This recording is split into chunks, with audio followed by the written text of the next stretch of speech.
ഹരേ കൃഷ്ണ. ഇനി നമുക്ക് 79ാമത്തെ ശ്ലോകം നോക്കാം.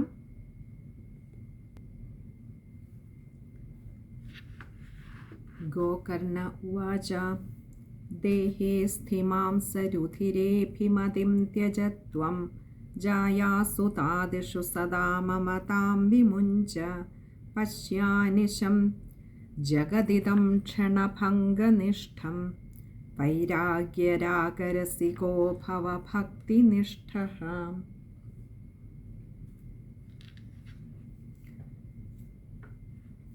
ഇനിയുള്ള 3 ശ്ലോകങ്ങൾ 79 മുതൽ 81 വരെയുള്ള ശ്ലോകങ്ങൾ ഗോകർണൻ പിതാവിന് ഉപദേശിച്ചു കൊടുക്കുന്നതാണ്. പറയുകയാണ്, ദേഹേ സ്ഥിമാംസരുധിരേഭിമതിം ത്യജത്വം. ദേഹേ അസ്ഥിമാംസരുധിരേഭിമതിം, രുധിരേ അഭിമതിം.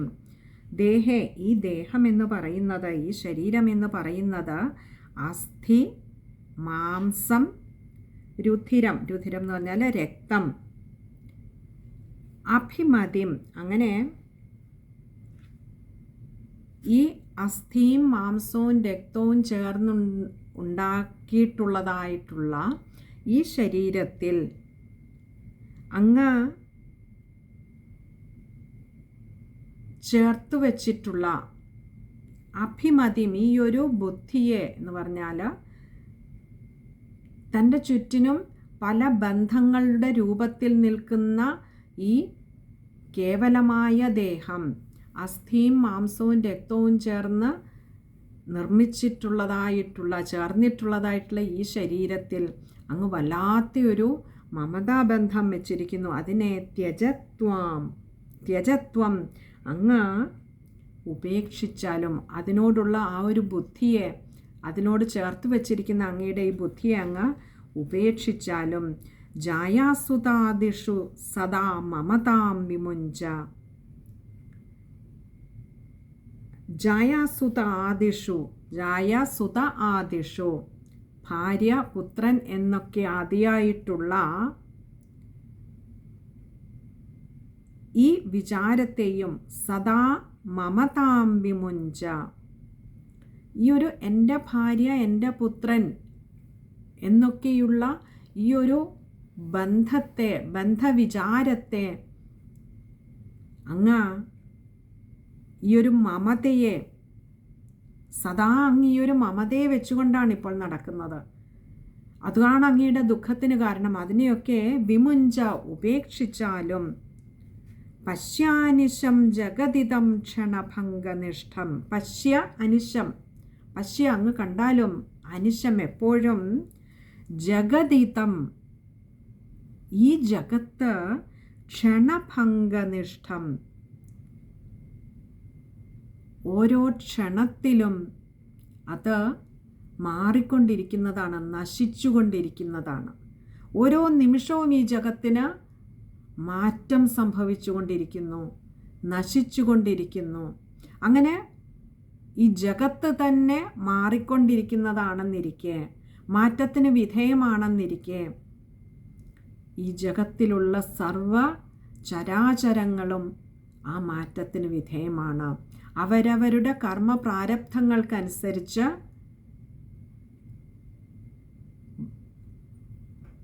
എല്ലാ ചരാചരങ്ങളിലും മാറ്റമുണ്ടാകുന്നുണ്ട്. നമുക്കറിയാം, ചിലരൊക്കെ വളരെയേറെ ദുർവാസനകളോടുകൂടി ഇരുന്നവരായിരുന്നാൽ പോലും ഒരു ക്ഷണനേരം കൊണ്ട് ചിലപ്പോൾ ഏതെങ്കിലും നല്ലൊരു സുകൃതിയുടെ, യോഗിയുടെ അല്ലെങ്കിൽ ഒരു ഗുരുവിൻ്റെ ഏതെങ്കിലും ഒരു വാക്ക് കേൾക്കാൻ ഇടവരികയും അതിലൂടെ അവരുടെ ജീവിതത്തിൽ പരിപൂർണമായ മാറ്റം വന്നുകൊണ്ട് തീർത്തും സദ്ഭാവത്തിലേക്ക് മാറുന്നത് നമുക്ക് കാണാം. തിരിച്ചും അതുപോലെ തന്നെ വളരെ സാത്വികമായ രീതിയിൽ ജീവിച്ച വ്യക്തികൾ ഏതെങ്കിലും ഒരു നിമിഷത്തെ ദുർസംസർഗം കൊണ്ട് പാടെ ജീവിതത്തിൽ മാറ്റം വന്ന ദുർസ്വഭാവികളായി മാറുന്നതും നമുക്ക് കാണാം. ഇതൊക്കെ ക്ഷണനേരം കൊണ്ട് നടക്കുന്നതാണ്. അപ്പോൾ ഈ വിശ്വം തന്നെ, ഈ ജഗത്ത് തന്നെ ഓരോ ക്ഷണത്തിലും മാറിക്കൊണ്ടിരിക്കുന്നതാണ്, മാറ്റം വന്നുകൊണ്ടിരിക്കുന്ന സ്വഭാവത്തോടു കൂടിയവയാണ്. അങ്ങനെയുള്ള ഈ ജഗത്തിലെ ചരാചരങ്ങളെ അല്ലെങ്കിൽ മറ്റ് സൃഷ്ടികളെ ആശ്രയിച്ചുകൊണ്ട് ആ മാറ്റത്തെ അംഗീകരിക്കുവാനാവാതെ, ഉൾക്കൊള്ളുവാനാവാതെ ദുഃഖിച്ചുകൊണ്ടിരിക്കരുത്. അതിൽ നിന്നൊക്കെ മനസ്സിനെ അങ്ങോട്ട് വിടുവിക്കുക. ഇതൊക്കെ ഓരോ സൃഷ്ടിക്കും അതാതിൻ്റെ സമയത്ത്, അതാതിൻ്റെ പ്രകൃതിക്കനുസരിച്ച്, അതാതിൻ്റെ പ്രാരബ്ധമനുസരിച്ച് മാറ്റങ്ങൾ വന്നേ മതിയാകൂ. അത് ഈശ്വര നിശ്ചയമാണ്. അത് കണ്ട് ദുഃഖിക്കുവാനിരിക്കുന്നത് മൂഢത്വമാണ്. അതുകൊണ്ട് എൻ്റെ ഭാര്യ, എൻ്റെ പുത്രൻ തുടങ്ങിയ ഈ ഒരു മമതാബന്ധത്തെ തന്നെ അങ്ങ് ഉപേക്ഷിച്ചാലും വൈരാഗ്യരാഗരസികോ ഭവഭക്തിനിഷ്ഠ, മറിച്ച് അങ്ങേക്ക് എന്തിലാവണം താല്പര്യം? ഇപ്പോൾ ഇതിൽ നിന്നെല്ലാം മനസ്സിനെ വിടുവിക്കൂ എന്ന് പറഞ്ഞു. അപ്പോൾ അങ്ങനെയാണെങ്കിൽ ഇനി എന്തിനോട് മനസ്സ് ചേർത്ത് വെക്കണം? വൈരാഗ്യരാഗരസികോ, എല്ലാത്തിനോടും ഒരു വിരക്തിയെ ഉണ്ടാക്കുന്നതിൽ, രാഗരസിക തൽപരനായി മാറുക. അങ്ങനെ വന്നാൽ ഭക്തിനിഷ്ഠ, ഭവ അങ്ങയിൽ, ഭഗവാനെ, ആ ഭഗവാനിൽ ഭക്തിനിഷ്ഠ, ഉറച്ച ഭക്തിയുള്ളവനായി തീരും. അതിനാണ് അങ്ങ് ശ്രമിക്കേണ്ടത്. ഈ പ്രപഞ്ചത്തിലെ അനുനിമിഷം മാറിക്കൊണ്ടിരിക്കുന്ന ഈ പ്രപഞ്ചത്തിലെ സദാ മാറ്റങ്ങൾക്ക് വിധേയമായിക്കൊണ്ടിരിക്കുന്ന ഈ ചരാചരങ്ങളിൽ, ഈ സൃഷ്ടികളിൽ അങ്ങയെ അങ്ങോട്ട് ചേർത്ത് വെക്കാതെ ഇരിക്കുക. പകരം അങ്ങ് ഇതിൽ നിന്നൊക്കെ മനസ്സിനെ വിടുവിക്കുന്നതിൽ തൽപരനായി ഭവിക്കുക. തദ്വാര ഭഗവാനിങ്കൽ ദൃഢമായൊരു ഭക്തി ഉണ്ടാക്കിയെടുക്കുവാനും കഴിയും. കാരണം ആ വിരക്തി പൂർണ്ണമാകണമെങ്കിൽ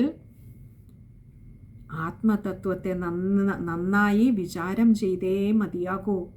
ആ വിചാരം ചെയ്യുമ്പോൾ ഇതൊന്നും തൻ്റേതല്ല എന്ന് പൂർണ്ണ ബോധ്യം വരുമ്പോൾ, തന്നെ പോലെ തന്നെ ഈ ലോകത്തിലെ ഓരോ സൃഷ്ടിയും അവരവരുടെ പ്രാരബ്ധങ്ങൾക്കനുസരിച്ച് ആ പ്രാരബ്ധങ്ങളെ അനുഭവിച്ച് തീർക്കുന്നതിനായിക്കൊണ്ട് ഈ ലോകത്തിൽ വന്നതാണ്.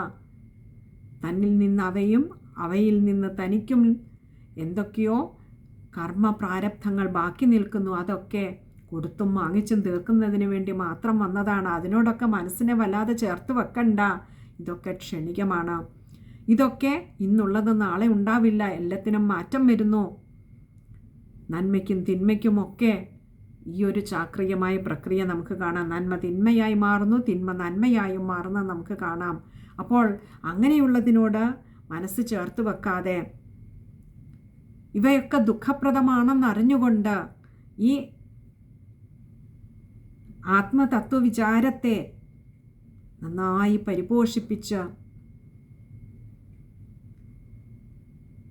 വിരക്തി നേടിയെടുക്കുമ്പോൾ ഭഗവാനെ നശിക്കാത്തതായിട്ടുള്ള, മാറ്റത്തിന് അതീതനായിട്ടുള്ള അവിടുത്തെ ആ പാതാരവിന്ദങ്ങളിൽ നമ്മൾ പോലും അറിയാതെ ദൃഢമായൊരു ഭക്തി ഉണ്ടാവുക തന്നെ ചെയ്യും.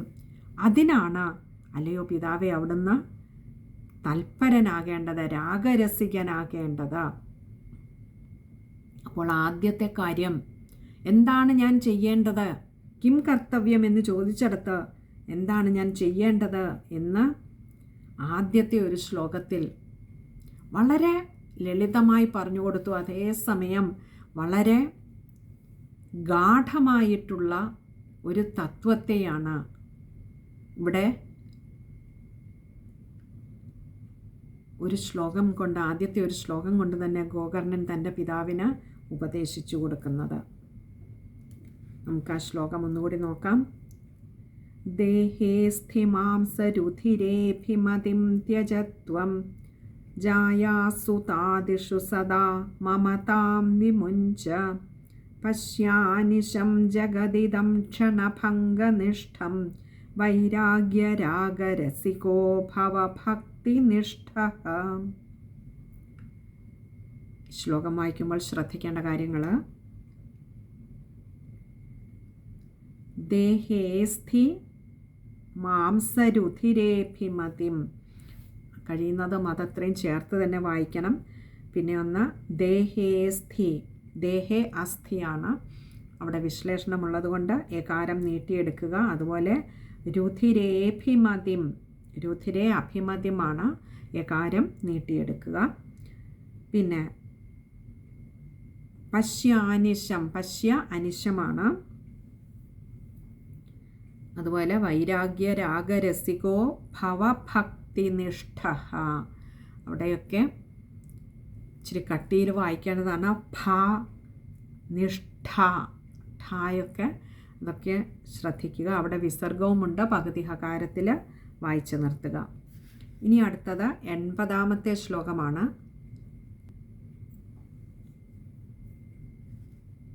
അടുത്തത് ഇനി എന്താണ് ഉപദേശം കൊടുക്കുന്നതെന്ന് നോക്കാം.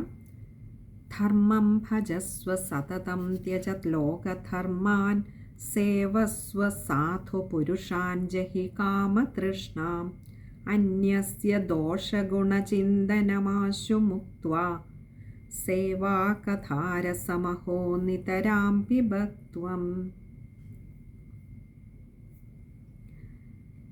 ധർമ്മം ഭജസ്വ സതതം. സതതം എന്ന് പറഞ്ഞാൽ എപ്പോഴും ധർമ്മം ഭജസ്വ, തൻ്റെ ധർമ്മം എന്താണോ അതിനെ അങ്ങോട്ട് ചേർത്ത് വെക്കുക, അതിൽ ഉറച്ചങ്ങോട്ട് നിൽക്കുക. ത്യജ ലോകധർമാൻ, ഈ മറ്റുള്ളവരുടെ ധർമ്മങ്ങളെ ത്യജ ഉപേക്ഷിച്ചാലും. ആ ഒരു ശ്ലോകത്തിൽ ഈ ആത്മദേവൻ എന്ന ബ്രാഹ്മണൻ്റെ ദുഃഖത്തിൻ്റെ മുഴുവൻ കാരണങ്ങളും പറഞ്ഞു എന്ന് തന്നെ നമുക്ക് കാണാം. കാരണം തൻ്റെ ധർമ്മം എന്താണോ അതിൽ ഉറച്ചു നിൽക്കുക. ബ്രാഹ്മണനായ ആത്മദേവൻ്റെ ധർമ്മം ഭഗവത് സേവയാണ്. എപ്പോഴും ഭഗവത് സേവ ചെയ്യേണ്ട അവിടുന്ന് അതിനെ ഉപേക്ഷിച്ചിട്ട് പരധർമ്മങ്ങളെക്കുറിച്ച് വിചിന്തനം ചെയ്തുകൊണ്ടിരിക്കുകയാണ്. തൻ്റെ പുത്രൻ ധർമ്മത്തിൽ നിന്നും വ്യതിചലിച്ചു പോകുന്നുവല്ലോ എന്ന് ചിന്തിച്ചു കൊണ്ടിരിക്കുകയാണ്. ആ ചിന്ത കൊണ്ട് തന്നെ തൻ്റെ സ്വധർമ്മത്തെ മറന്നു പോകുന്നു. അപ്പോൾ തൻ്റെ ധർമ്മം എന്താണോ സ്വധർമ്മത്തെ അങ്ങോട്ട് ചേർത്ത് വയ്ക്കുക. ത്യജലോകധർമാൻ, പരധർമ്മങ്ങളെയൊക്കെ ഉപേക്ഷിക്കുക. മറ്റുള്ളവർ ധർമ്മം അനുഷ്ഠിച്ചാലും ഇല്ലെങ്കിലും അതിനെക്കുറിച്ച് നമ്മൾ അധികം വേവലാതിപ്പെടേണ്ടതില്ല. നമ്മുടെ ധർമ്മം എന്താണോ അത് പരിപാലിച്ചു കൊണ്ടുപോവുക. സേവസ്വ സാധുപുരുഷാൻ ജഹി കാമതൃഷ്ണാം. സേവസ്വ സാധുപുരുഷാൻ, സാധുപുരുഷൻ സജ്ജനങ്ങളെ സേവസ്വ, ആശ്രയിക്കുക. എപ്പോഴും സജ്ജനങ്ങളോട് ചേർന്നിരിക്കുക. ജഹി കാമതൃഷ്ണാം, ഉപേക്ഷിക്കുക. ജഹി എന്ന് പറഞ്ഞാൽ അത് ഉപേക്ഷിക്കുക. എന്താ? കാമതൃഷ്ണാം, ഈ വിഷയങ്ങൾക്ക് പിന്നാലെ പായുന്നത്, ഈ വിഷയങ്ങളിൽ പെടുന്നതാണ് ബന്ധങ്ങളുമെന്നറിയുക. ഇവിടെ ഈ ആത്മദേവൻ എന്ന ബ്രാഹ്മണന് തൻ്റെ പുത്രൻ, തൻ്റെ കുപുത്രനായിട്ടുള്ള ആ ധുന്ധുകാരിയുടെ ചിന്തകൾക്ക് പിന്നാലെ പോയതുകൊണ്ടാണ് ദുഃഖം ഏറ്റുവാങ്ങേണ്ടി വന്നത്.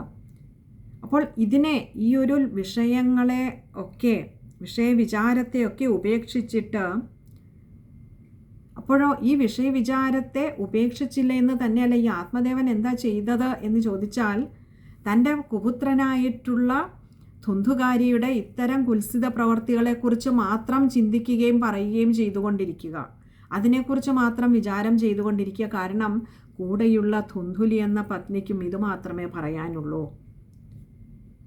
അപ്പോൾ ചേർന്നിരുന്നതും ശരിയായ പ്രതലത്തിലല്ലാത്തത് കൊണ്ട് തന്നെ തന്നെയും കൂടി താങ്ങുവാൻ യോഗ്യമല്ലാത്ത ഒരു പ്രതലത്തിലേക്ക് ചേർന്നിരുന്നത് കൊണ്ട് ആ ആത്മദേവൻ എന്ന ബ്രാഹ്മണന് കൂടുതൽ പതനത്തിലേക്ക് പോവുകയാണ് ചെയ്തത്. അതുകൊണ്ട് ഇവിടെ പറയുകയാണ് സജ്ജനങ്ങളുമായി ചേർന്നിരിക്കുക. സജ്ജനങ്ങളോട് ചേർന്നിരിക്കുമ്പോൾ ഉള്ള ഗുണം എന്താണെന്ന് വെച്ചാൽ അവരെപ്പോഴും തങ്ങളുടെ ജീവിതത്തിൽ എന്തു ദുഃഖങ്ങൾ വന്നോട്ടെ, ഈ സജ്ജനങ്ങളും ഇവിടെ ജന്മമെടുത്ത് വന്നിരിക്കുന്ന അവരുടെയൊക്കെ പ്രാരബ്ധങ്ങൾ ഒഴിക്കുന്നതിന് വേണ്ടിയിട്ടാണ്. അവർക്കും ജീവിതത്തിൽ ദുഃഖങ്ങളും സുഖങ്ങളും ഒക്കെ ഉണ്ട്. പക്ഷെ അവർ വല്ലാതെ സുഖത്തിലും ദുഃഖത്തിലും അങ്ങോട്ട് മുങ്ങിത്താണ് പോകുന്നില്ല എന്നുള്ളതാണ് വ്യത്യാസം. അപ്പോൾ ഇതുപോലെയുള്ള സജ്ജനങ്ങളോട് ചേർന്നിരിക്കുമ്പോൾ നമുക്ക് ദുഃഖമുണ്ടായാലും അത് ഭഗവാന്റെ നിശ്ചയമാണ് എന്ന് പറഞ്ഞു തരാൻ നമ്മുടെ ധർമ്മം ഈ ദുഃഖ വിഷയങ്ങളിലോട് ചേർന്നിരിക്കുകയല്ല, ഭഗവത് വിചാരത്തെ കൂടുതൽ കൂടുതൽ ചെയ്യുകയാണ് ദുഃഖത്തിൽ നിന്നും കരകയറാനുള്ള മാർഗം എന്ന് പറഞ്ഞു തരാൻ സജ്ജനങ്ങൾക്കേ കഴിയുകയുള്ളൂ. അപ്പോൾ അതുകൊണ്ട് സജ്ജനങ്ങളോട് ചേർന്നിരിക്കുക. മറ്റു വിഷയങ്ങൾക്ക് പിന്നാലെ പോകുന്ന മനസ്സിനെ പിന്തിരിപ്പിക്കുക. പിന്നെയോ അന്യസ്യ ദോഷഗുണചിന്തനമാശു മുക്ത്വ, അന്യസ്യ മറ്റുള്ളവരുടെ ദോഷഗുണചിന്തനമാശു, ദോഷഗുണചിന്തനം ആശു, ഇങ്ങനെ രണ്ട് വാക്കുകൾ ചേരുന്നതാണ്. ദോഷഗുണചിന്തനമാശു, ദോഷഗുണചിന്തനം, മറ്റുള്ളവരുടെ ദോഷങ്ങളെയും ഗുണങ്ങളെയും കുറിച്ച് ചിന്തിച്ചു കൊണ്ടിരിക്കുക. അത് ആശു മുക്ത്വ, ഇപ്പോൾ തന്നെ അതിനെ ഉപേക്ഷിക്കുക, അതിൽ നിന്നും മുക്തി നേടുക. ധുന്ധുകാരി അങ്ങനെയായത് ആ ജീവൻ്റെ പ്രാരബ്ധം അങ്ങനെ ആയതുകൊണ്ടാണ്. അതിനങ്ങനെ ആകാൻ കഴിയൂ. കാരണം കൊണ്ടുവന്നിരിക്കുന്ന പ്രാരബ്ധങ്ങൾ, കർമ്മപ്രാരബ്ധങ്ങൾ അതാണ്. ആ തൻ്റെ ഭാണ്ഡത്തിലുള്ളതല്ലേ പുറത്തേക്ക് എടുക്കുവാൻ കഴിയൂ. ആ പ്രാണൻ കൊണ്ടുവന്നിരിക്കുന്ന കർമ്മപ്രാരബ്ധം അതായതുകൊണ്ട് പുറത്തേക്ക് വമിക്കുന്നതും അതേ ദുർഗന്ധമാണെന്ന് മാത്രം. അപ്പോൾ ആ പ്രാണൻ്റെ പ്രാരബ്ധം കൊണ്ടാണ് അതങ്ങനെ ആയത്. അതിനെക്കുറിച്ച് നമ്മൾ വിചാരം ചെയ്തിട്ട് അതിൻ്റെ ഗുണദോഷങ്ങളെ വിചിന്തനം ചെയ്തുകൊണ്ടിരുന്നിട്ട് യാതൊരു പ്രയോജനവുമില്ല. അതിലൊരു മാറ്റവും വരാൻ പോകുന്നില്ല. നമുക്കും മാറ്റം വരാൻ പോകുന്നില്ല. നമ്മൾ വിചാരിച്ചാൽ അതിനും മാറ്റം വരുത്താൻ കഴിയില്ല. അതൊക്കെ മുൻപേ നിശ്ചയിക്കപ്പെട്ട ഒരു പാതയിലൂടെയാണ് ഓരോ ജീവൻ്റെയും പ്രയാണം. ഇതൊക്കെ ഒരു പ്രീ റിട്ടേൺ റൂട്ടിലൂടെയാണ് പോകുന്നത്. ഓരോ സൃഷ്ടിയുടെയും ഓരോ ജീവൻ്റെയും പ്രയാണം എന്ന് പറയുന്നത് നമുക്ക് അദൃശ്യമായിട്ടുള്ള കർമ്മത്തിൻ്റെ ഒരു പാതയുണ്ട്. പ്രാരബ്ധ കർമ്മങ്ങളുടെയും കർമ്മഫലങ്ങളുടെയും കൂടി ഒരു കൂടിച്ചേരലിൻ്റെ ഒരു ആകത്തുകയുടെ അദൃശ്യമായിട്ടുള്ള അലിഖിതമായിട്ടുള്ള പ്രവചനാതീതമായിട്ടുള്ള ഒരു പാതയിലൂടെയാണ് ഓരോ ജീവൻ്റെയും പ്രയാണം. ഇതൊക്കെ എല്ലാം അറിയുന്ന ഭഗവാൻ മുന്നേ നിശ്ചയിച്ചിരിക്കുന്നു. അപ്പോൾ നടക്കുന്നതെല്ലാം അവിടുത്തെ നിശ്ചയമാണ്. അതിൽ നമ്മൾ വേവലാതിപ്പെട്ടിട്ടും നമ്മുടെ ചുറ്റിനുമുള്ളവയെക്കുറിച്ചാണെങ്കിലും നമ്മുടെ ജീവിതത്തിൽ സംഭവിക്കുന്നതിനെക്കുറിച്ചാണെങ്കിലും വേവലാതിപ്പെട്ടിട്ട് അതിനൊരു മാറ്റവും വരുത്താൻ കഴിയില്ല. അതുകൊണ്ട് ആദ്യം മറ്റുള്ളവയുടെ ഗുണദോഷങ്ങളെക്കുറിച്ചുള്ള വിചാരം അവസാനിപ്പിക്കുക, അതിൽ നിന്നും മുക്തി നേടുക. എന്നിട്ട് സേവാകഥാരസമഹോ നിതരാം പിബത്വം, സേവാകഥാരസം, അവിടുത്തെ കഥകളെ, ആ കഥാമൃതത്തെ, അഹോ, ഇവിടെ അത്യത്ഭുതമായിട്ട് പറയുക. കാരണം അതിൻ്റെ ഒരു പവർ അത് നമുക്ക് വിചാരിച്ചറിയാൻ കഴിയുന്നതിനും അപ്പുറമാണ്. അങ്ങനെയുള്ള ഭഗവാനെ, അവിടുത്തെ കഥാമൃതരസത്തെ നിതരാം പിബത്വം, എപ്പോഴും പിബത്വം പാനം ചെയ്തുകൊണ്ടിരിക്കുക, കുടിച്ചുകൊണ്ടിരിക്കുക. എപ്പോഴും അവിടുത്തെ ആ കഥാമൃതരസത്തെ, ഭഗവത് കഥാവിചാരത്തെ പാനം ചെയ്തുകൊണ്ടിരിക്കുക. നമ്മുടെ സമയം, നമുക്ക് ഈ ജീവിതം ഇനി എത്ര കാലം ബാക്കിയുണ്ട് എന്നറിയില്ല. അതുകൊണ്ട് ഉള്ള സമയത്ത് നമ്മുടെ സ്വധർമ്മത്തെ അങ്ങോട്ട് ചേർത്ത് വയ്ക്കുക. മറ്റുള്ളവരുടെ ധർമ്മം മറ്റുള്ളവർ അനുഷ്ഠിച്ചാലും ഇല്ലെങ്കിലും അതിനെക്കുറിച്ച് നമ്മൾ ഒട്ടും തന്നെ വേവലാതിപ്പെടേണ്ടതില്ല. സാധുജനങ്ങളുമായിട്ട്, സജ്ജനങ്ങളുമായിട്ട് സംസർഗം എപ്പോഴും കാത്തു സൂക്ഷിക്കുക. വിഷയരസങ്ങളുടെ പിന്നാലെ മനസ്സിനെ പായാൻ അനുവദിക്കാതിരിക്കുക. മറ്റുള്ളവരുടെ ഗുണദോഷങ്ങളെക്കുറിച്ചുള്ള വിചാരം വേണ്ട. അതിൽ നിന്നും മനസ്സിനെ മോചിപ്പിക്കുക.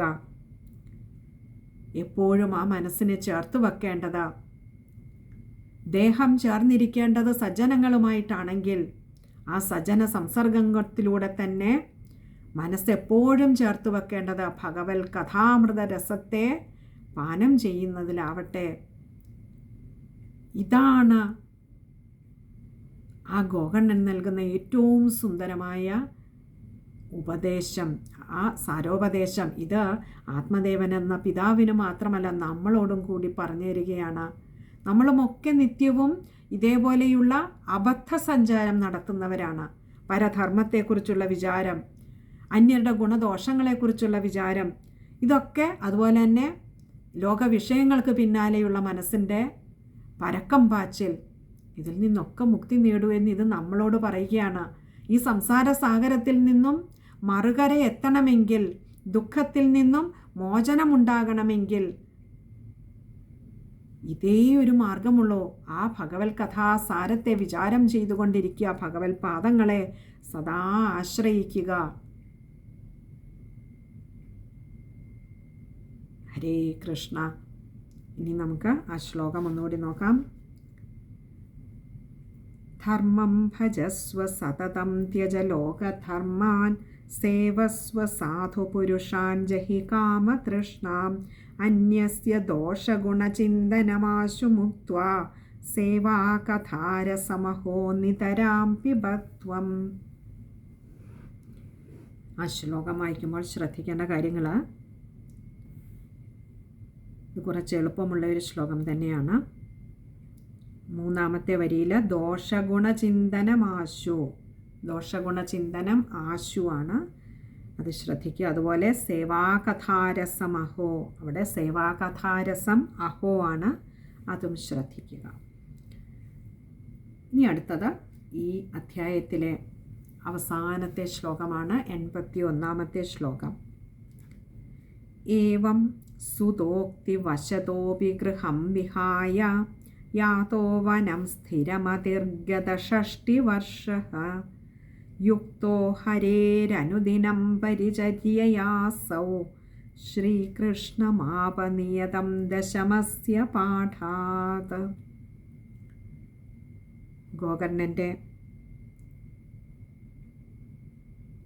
പിതാവിനുള്ള ഉപദേശത്തിലെ മൂന്നാമത്തെ ശ്ലോകം. കേവലം 3 ശ്ലോകം കൊണ്ട് തന്നെ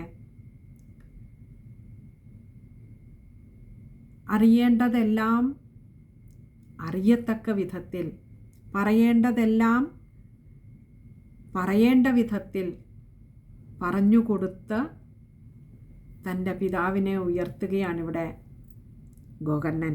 ഇത് നമുക്കും കൂടിയുള്ള ഉപദേശമാണെന്ന് ഒന്നുകൂടി ഓർമ്മിപ്പിക്കട്ടെ. 81ാമത്തെ ശ്ലോകം. ഏവം സുതോക്തിവശതോപി ഗൃഹം വിഹായ. ഏവം ഇപ്രകാരമുള്ള സുതോക്തിവശതോപി, സുത ഉക്തി തൻ്റെ പുത്രൻ്റെ വാക്കുകളിൽ ആ പുത്രവാക്യത്തെ വശതോപി അതിൽ നന്നായി ആ വാക്കുകളെയൊക്കെ ഉൾക്കൊണ്ടവനായിട്ട് ഗൃഹം വിഹായ. ഇവിടെ പറയുകയാണ്, തൻ്റെ ആ ഗൃഹത്തെ തന്നെ ഉപേക്ഷിച്ചു. കാരണം പുത്രൻ കൊടുത്ത ഉപദേശം എന്തായിരുന്നു? പോയി ഏകാന്തവാസം, അച്ഛൻ വനത്തിൽ പോയി ഏകാന്തവാസം അനുഷ്ഠിച്ചാലും എന്ന് പറഞ്ഞതനുസരിച്ച് എന്താണ് അവിടെ പോയി ചെയ്യേണ്ടത് എന്നും ഉപദേശം കിട്ടിയിരിക്കുന്നു. അപ്പോൾ ആ ഉപദേശം സ്വീകരിച്ചുകൊണ്ട് അച്ഛനായ ആത്മദേവൻ ഗൃഹം ഉപേക്ഷിച്ച് യാതോവനം വനത്തിലേക്ക് പോയി. സ്ഥിരമതിർഗത ഷഷ്ടിവർഷഃ. സ്ഥിരമതിർ, മതി എന്നാൽ ബുദ്ധി, മനസ്സിനെ അങ്ങോട്ട് ഉറപ്പിച്ചു. അവിടെ ഒന്നുകൂടി ചേർത്ത് പറഞ്ഞു, സ്ഥിരമതിർ ഗതഷഷ്ടിവർഷഃ. 60 വർഷം കഴിഞ്ഞിരിക്കുന്നു. അതായത് ഇപ്പോൾ ആത്മദേവൻ എന്ന ബ്രാഹ്മണൻ്റെ പ്രായം 60 വയസ്സ് കഴിഞ്ഞിരിക്കുന്നു. ഇനിയും ഈ 60 വയസ്സ് കഴിഞ്ഞ വനത്തിലേക്ക് പുറപ്പെട്ട ആ ആത്മദേവൻ എന്ന ബ്രാഹ്മണന് വിഷയരസങ്ങളിൽ നിന്നെല്ലാം മനസ്സിനെ മോചിപ്പിച്ച് സ്ഥിരമതിർ ബുദ്ധിയെ ഉറപ്പിച്ചു നിർത്താൻ, വേണ്ടതിലേക്ക് ഉറപ്പിച്ചു നിർത്തുന്നതിന് വലിയ ബുദ്ധിമുട്ടുണ്ടായില്ല. പോരായെങ്കിൽ നല്ലതുപോലെ നമ്മൾ തുണിയൊക്കെ ഇങ്ങനെ അലക്കി പിഴിഞ്ഞ് എടുക്കില്ലേ, അതേപോലെ ദുഃഖത്തിലിട്ട് ഭഗവാൻ നല്ലപോലൊന്ന് സ്ക്വീസ് ചെയ്തെടുത്തതാണ്. മുഴുവൻ സത്തും അങ്ങോട്ട് പുറത്തേക്ക് കൊണ്ടുവന്നിരിക്കുകയാണ് ഭഗവാൻ ഇപ്പോൾ. അതിന് ഭഗവാന്റെ രൂപത്തിൽ അവിടെ ഗോകർണൻ എന്ന പുത്രൻ അവതരിച്ച് വേണ്ടതെല്ലാം പറഞ്ഞു കൊടുത്തിരിക്കുന്നു. അങ്ങനെ 60 വയസ്സ് കഴിഞ്ഞ ആ ആത്മദേവൻ എന്ന ബ്രാഹ്മണൻ വീടുപേക്ഷിച്ച് വനത്തിലേക്ക് പോയി വേണ്ടതിലേക്ക് മനസ്സിനെ അങ്ങോട്ട് ഉറപ്പിച്ചു. യുക്തോ ഹരേരനുദിനം പരിചര്യയാസൗ. വേണ്ട വിധത്തിൽ തന്നെ ഹരേരനുദിനം, ആ ശ്രീഹരി ഭഗവാനെ അനുദിനം എന്നും പരിചര്യയാസൗ, ആ പൂജിക്കുന്നതിൽ, ഭഗവാന്റെ സേവ ചെയ്യുന്നതിൽ, നിത്യവും ഭഗവാന്റെ സേവ ചെയ്ത് മനസ്സിനെ അതിൽ തന്നെ ഉറപ്പിച്ചു നിർത്തുന്നതിൽ ആ പിതാവിന് കഴിഞ്ഞു. പുത്രോപദേശം പോലെ തന്നെ പിതാവ് വേണ്ട കാര്യത്തിലേക്ക് മനസ്സിനെ അങ്ങോട്ട് ചേർത്ത് വെച്ചു, ഉറപ്പിച്ചു നിർത്തി. ഒടുവിൽ ശ്രീകൃഷ്ണമാപനിയതം ദശമസ്യ പാഠാത്. ശ്രീകൃഷ്ണമാപനിയതം, ശ്രീകൃഷ്ണമാപ, ആ ഭഗവാനെ തന്നെ അങ്ങോട്ട് ആപ എന്നാൽ പ്രാപിച്ചു, ഭഗവാനെ തന്നെ പ്രാപിച്ചു. അവിടെ ആ വനത്തിൽ നിത്യവും ഭഗവത് സേവയിൽ തന്നെ സദാ മുഴുകിയിരുന്നു ആ ബ്രാഹ്മണൻ. കഴിഞ്ഞില്ല. നിയതം ദശമസ്യ പാഠാത്. ഈ ഭാഗവത ഗ്രന്ഥത്തിലെ 10ാമത്തെ സ്കന്ധത്തെ, ദശമസ്യ 10ാമത്തെ സ്കന്ധത്തെ പാരായണം ചെയ്തുകൊണ്ട് തന്നെ ഭഗവാനെ പ്രാപിക്കുവാനും കഴിഞ്ഞു. അപ്പോൾ നിത്യവും ഭഗവാനെ ഈ ഭാഗവതം പാരായണം ചെയ്തുകൊണ്ട് ഭഗവാനെ സ്തുതിക്കുകയും ഭഗവത് സേവയിൽ സദാ മുഴുകിക്കഴിയുകയും ചെയ്ത ആ ആത്മദേവൻ എന്ന ബ്രാഹ്മണനെ ഇനി തന്നിലേക്ക് ചേർക്കുവാൻ സമയമായിരിക്കുന്നു, പാകപ്പെട്ടിരിക്കുന്നു ആ ബ്രാഹ്മണൻ എന്ന് മനസ്സിലായപ്പോൾ ഭഗവാൻ തന്നെ വന്ന് ആ ബ്രാഹ്മണനെ കൂട്ടിക്കൊണ്ടു പോവുകയും ചെയ്തു. നോക്കൂ, എത്തിക്കേണ്ടിടത്ത് എത്തിക്കുന്നതിന് പിതാവിന് വേണ്ട വഴി കാണിച്ചു കൊടുത്ത ഗോകർണൻ എന്ന പുത്രൻ ഉത്തമ പുത്രൻ തന്നെയാണ് എന്ന് വീണ്ടും തെളിയിച്ചു. പിതാവ് ഗുരുവായിരുന്നു കൊണ്ട് പകർന്നു കൊടുത്ത അറിവ്, പിന്നീട് ഗുരുവായിരുന്ന് വഴി കാണിച്ചു കൊടുത്ത പുത്രൻ ആ ഗോകർണൻ ഭഗവത് പാദങ്ങളിലേക്ക് എത്തിച്ചേരുന്നതിന് പിതാവിന്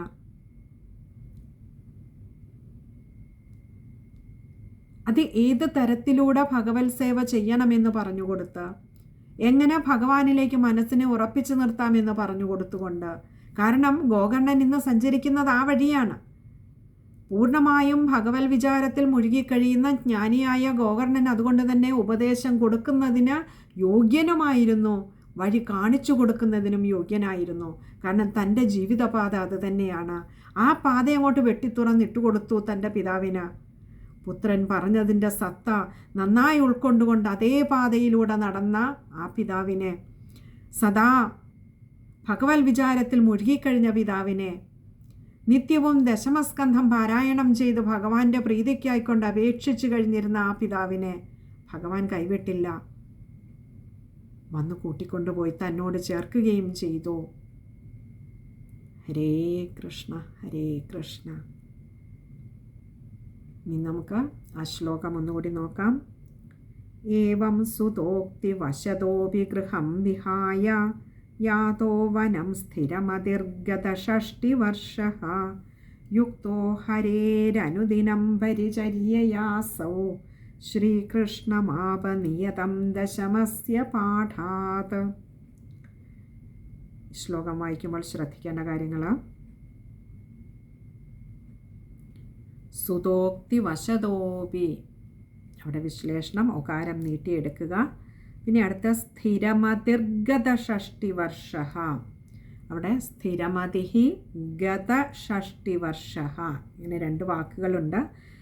പദം പിരിക്കേണ്ട. പക്ഷേ സ്ഥിരമതിർഗത അവിടെ ഗ കൂട്ടക്ഷരമാണ്, കട്ടിയിൽ വായിക്കുക. അതുപോലെ ഷഷ്ടിവർഷ അവിടെ വിസർഗമുണ്ട്, പകുതി ഹകാരത്തിൽ വായിക്കുക.